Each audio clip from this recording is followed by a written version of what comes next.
Alright, so fescue in the transition zone is a pain in the ASS at times.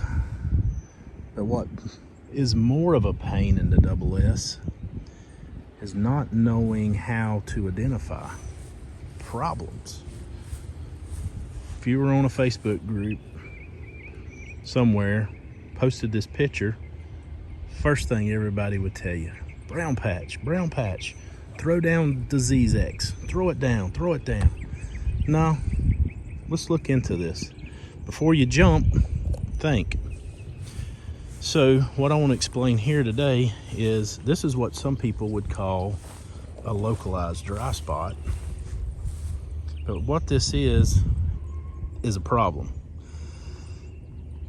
I don't know exactly what's under the ground, but where I live, there's lots of rocks. And if you've been following me for some time, you've seen that I have covered some rocks to have turf. I have extracted some rocks to have turf. And the reason for the extraction on that one is you need a deeper root system. Once it gets this time of year, it starts getting hot and dry, stuff starts going dormant, dying. There's just not enough moisture in the ground. Where I'm at, it's low CECs, sort of rocky. But what I want to explain here today is learning how to identify this problem. Your grass blade will be flat when it's healthy and when it's full of moisture, everything is happy. When it starts to go dry, instead of having a flat leaf blade, it will start to dry and curl to the point that it'll roll up to a needle. That's when it starts getting that first blue, purple, huge, whatever you want to say, color, hue. It will start rolling up. And if you catch it in time, you can give it back some moisture and get it back healthy. But I've definitely got a problem. This spot, that's the reason it's flagged, because I'm gonna get it back. And then what I'm gonna do is come in here with either a drill, I may even take a sod cutter and cut the top of this off, find out what's going on, and then roll the sod back into place and take care of it. Mature turf has a value. When I was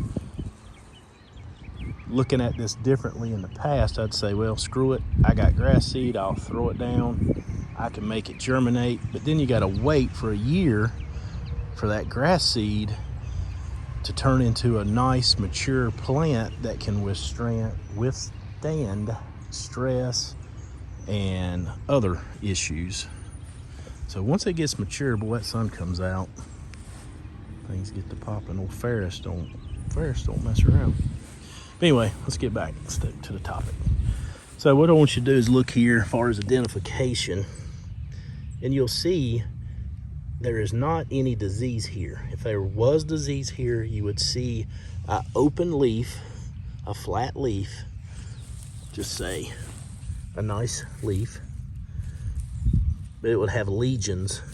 It would have some kind of markings. This here, no markings. But what it is, you start looking, this one, it is curled, slap up to a straw, and the next thing you know, it will start shutting totally down. To try to save the plant itself, it's best not to walk on this. Here comes the professor. Hey, Bubba. That's the man in charge. Hey, Rosto. But anyway, we just went through seed head production, so that's even more stress. You can see some of these seed stalks here. And one thing that I have learned over the years is the higher quality seed that you buy, the more expensive stuff produces less seed heads, less seed stalks, more of a beautiful, thick, wide turf. But anyway, this is just dehydrated. This has had too much tequila while I was in Mexico. So what am I going to do to try to nurse this back? So I've got some of the Heritage PPG pellets. and they sell the applicator too. The applicator is honestly made by Underhill, and that's an Underhill water hose. Underhill makes some amazing stuff, but I'll put a link of this in the description. But it's basically what you're going to do is you're going to water. The water is going to melt the pellet, applying the wetting agent here to try and keep the soil moist and to hold some moisture.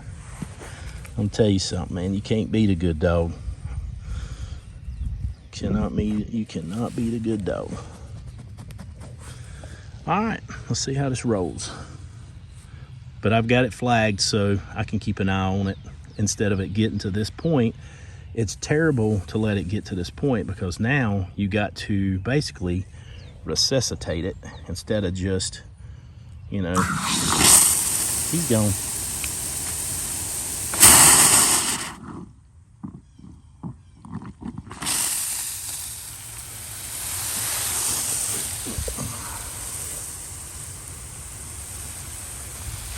I'm gonna soak this real well, keep an eye on it, get it back hydrated, get it looking like it did before I left for vacation.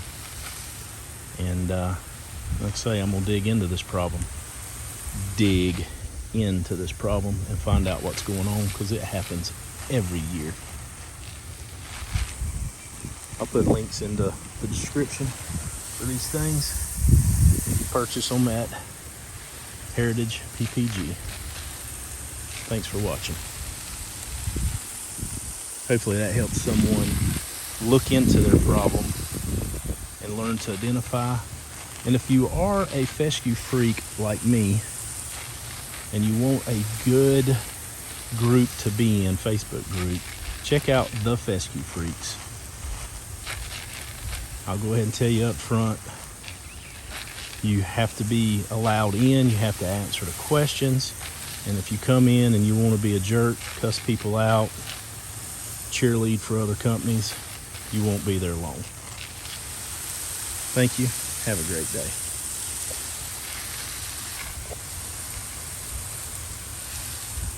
Something about that is just, honestly, peaceful.